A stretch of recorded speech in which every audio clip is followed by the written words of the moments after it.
자, 오늘 모실 분은요, 더 진국의 손석우 대표님과 함께 이야기를 나누려고 합니다. 이력이 조금 특이하신 것 같아요. 네. 20대 중반까지 신학을 공부하셨고, 신학을 더 깊이 있게 공부하시려고 독일까지 유학을 가셨습니다. 그러면 정말 이제 내가 신학자가 되겠다, 이런 깊은 뜻이 있으셨던 것 같은데, 26살에 돌연 귀국을 합니다. 네. 왜 귀국을 했을까 봤더니 이 잘 나가던 아버지 사업이 좀 잘 안 되셨던 계기가 있었던 것 같아요. 그렇게 한국으로 귀국을 하면서 11년의 시간 동안 5번 창업에 도전을 하는데요.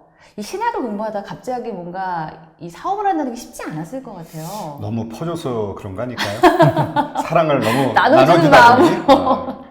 예, 너무 퍼지셔서 그랬는지 5번 창업하시고 5번 다 말아 드셨습니다. 네. 예. 그러나 다행히도 2011년에 더 진국이라는 브랜드를 창업하시고 지금까지 승승장구 해오고 계십니다. 그 뒷얘기에 어떤 것들이 숨어 있는지 오늘 같이 이야기 나눠보도록 하겠습니다. 안녕하세요. 네, 안녕하십니까. 네, 안녕하세요. 안녕하세요. 이 신학을 공부했다라고 제가 얘기를 들어서 그런지 모르겠지만 뭔가 좀 온화하고 이런 느낌이 드는 것 같습니다.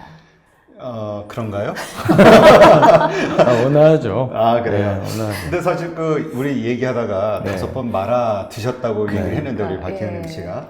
그래서 그런가요? 성공은 국밥으로 하신 것 네. 같아요. 그렇죠? 이 더진국이라는 지금은 이제 정말 잘 안정권에 올라와서 계속 승승장구 성공의 가도를 달리고 계신데, 먼저 우리 성공했던 이 과정에 대해서 한번 이야기를 해볼게요. 네네. 이 더진국 브랜드로 창업을 하셨을 때 그 환경이 어땠나요? 얼마를 가지고 어떻게 창업을 하신 거예요?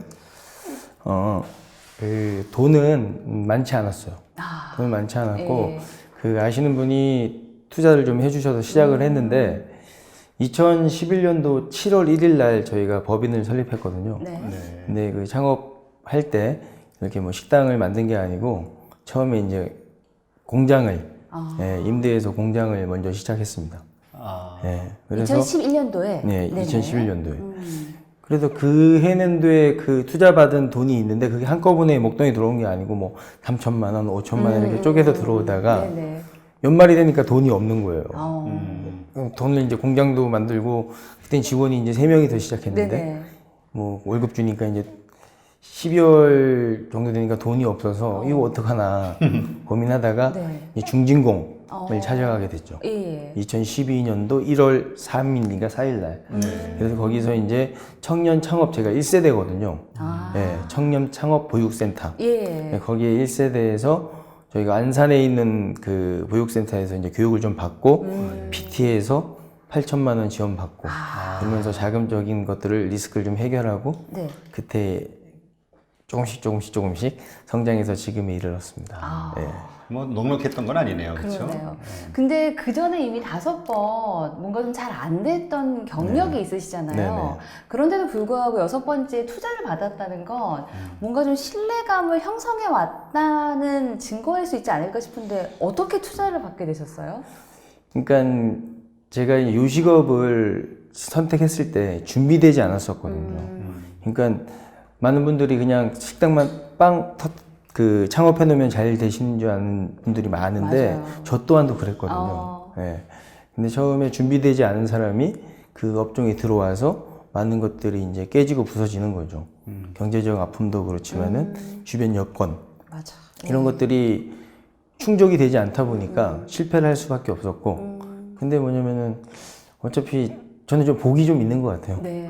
복이 좀 있는 건 주변에 그래도 도와주시려고 하는 분들이 좀 있었고 그런 부분에 어떤 어떻게 보면은 종교적으로 얘기하면은 우리 어머니 아버지가 기도를 많이 해주셔서 그럴 수도 있는데 아무튼 그 많은 시행착오를 거치면서 조금씩 이 성숙됨이 완비된 게 결국은 그 창업에 이르는 좋은 밑거름이 되었던 것 같습니다. 네네. 이렇게 떨어져.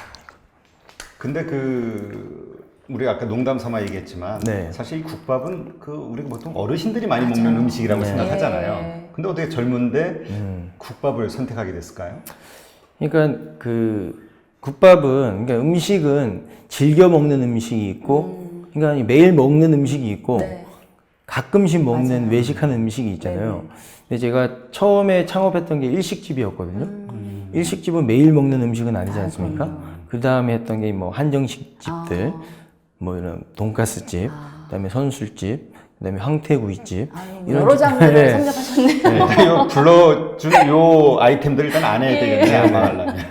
근데 이제 그 늘 먹을 수 있는 뭐 김밥이라든가 그 한국인들이 가장 사랑하는 음식들이 있잖아요.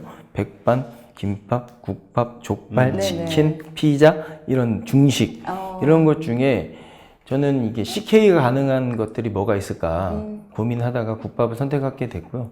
그리고 그 창업하기 바로 직전에 그 국밥 프랜차이즈 회사에도 한 6개월 정도 답습한 적이 있습니다. 경험을 쌓고 예. 거기서 그 모티브를 좀 보고 창업을 하게 된 거죠. 네. 근데 이 더 진국이 다행히 성공 가도를 달리면서 지금은 점포가 100개가 넘는다라고 얘기를 들었어요. 이제 뭐 창업을 한 건 100개가 넘는데 예. 조금 왔다 갔다 해서 지금 80여 개 정도 있습니다. 네. 뭐 잘 된 데도 있고 또 네네. 어려움도 중간중간 네, 있었고 맞습니다. 그래서 예. 매출 또한 450억 원 정도가 넘어간다는 얘기를 들었는데 네. 더 진국이 성공할 수 있었던 포인트가 이거 같다라고 생각되는 세 가지 포인트만 좀 짚어본다면 뭐가 있을까요? 그러니까 이 기업의 슬로건은 저희 회사 이름이 섬김과 나눔이거든요. 섬김과 나눔. 나눔. 네. 그 법인명입니다. 근데 이제 어떻게 보면 이게 기독교 정신에서 왔다고 해도 뭐 근데 모르겠는데 그 저는 뭐 주여주 하는 거는 네네. 네, 좀 그랬는데 그래도 뭐냐면은 가맹점을 섬기고 직원과 사회에 나눈다는 그런 큰 좋은 뜻을 가지고 창업을 하게 된 게 일단은 첫 번째인 것 같고요. 두 번째는 뭐냐면은 CK 전략. 누구나 옛날에 주방장들한테 많이 당하다 보니까 뭐 그렇다고 주방장 모든 분이 그런 건 아니지만 준비되지 않은 사람이 누구 손에 음식을 맡겨서 한다는 것 자체가 무리가 있었던 거죠. 그래서 누구나 창업할 수 있는 방법이 뭘까? 그게 이제 CK라는 모티브를 가지고 움직였던 거. 그다음에 세 번째는 이 국밥이란 게 좀 올드하잖아요. 그렇죠. 근데 뭐냐면은 저희 슬로건이 아이들이 좋아하고 젊은이들이 열광하고 기성세대가 공감하는 국밥. 전 이 세대를 아우를 수 있는 젊은 국밥. 예. 그런 슬로건을 가지고 창업을 했고 그래서 그 창업을 처음 들어가는 곳들이 이제 대학가 중심. 그래서 젊은 사람들이 먹을 수 있는 그런 것들을 선도했다고 좀 봐요. 예. 그러니까 올드한 거를 좀 젊게, 라이트하게 만들려고 노력했습니다. 네. 예. 사실 그 국밥집 하면서 대학가에 창업을 한다는 게 굉장히 그 당시에 모험이었을 것 같은데 이게 딱 먹혀 들어간 거네요. 그렇죠. 예. 그리고 이제 서울에 있는 대학들은 전국에도 다 오잖아요. 맞아요. 그렇기 때문에 저희 같은 작은 회사가 브랜드력을 빨리 퍼뜨리기 위해서는 대학가가 맞다. 왜냐면 전국에도 다 오니까. 네네. 그런 좀 전략이 좀 있었습니다. 그리고 이제 대학 끝난 후에 고향에 돌아가서도 네. 기억하고 네. 함께 할 수 있게끔. 네. 근데 신학하셨는데 신학도에서 사업가로 변신했을 때 내가 사업을 해야 되겠다. 이렇게 생각하게 된 어떤 계기가 있을까요? 뭐 다른 여러 가지 길들이 있을 것 같은데요. 그렇죠. 참 이게 쉬운 직업이 아닌데. 뭐냐면은 절실함이죠, 절실함. 뭐냐면 저는 그 독일 가기 전에 결혼을 했거든요. 사고를 친 건 아닙니다. 네네. 나이가 이제 26이었는데 저희가 확인을 안 됐어요. 일단 믿어주는 걸로. 그래서 결혼을 하다 보니까 처자식을 먹여 살려야 되지 않습니까? 네. 근데 그때는 좀 어렸던 것 같아요. 그러니까 세상을 너무 만만히 보고 그리고 그냥 되겠지라는 막연한 생각? 그리고 그때는 주여주여밖에 부르짖지 않았기 때문에 예, 그 교회 공동체 안에 있었고 그리고 공부해서 제 꿈을 쭉 가면 되는 줄 알았어요. 네네. 그러나 이제 주변의 여건이 그렇게 되지 않는 거죠. 예.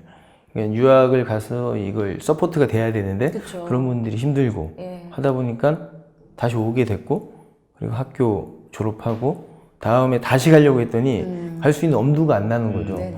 그래서 딱 3년만 돈 벌어서 가야 되겠다 어. 하고 시작한 게 진로를 바꾸는.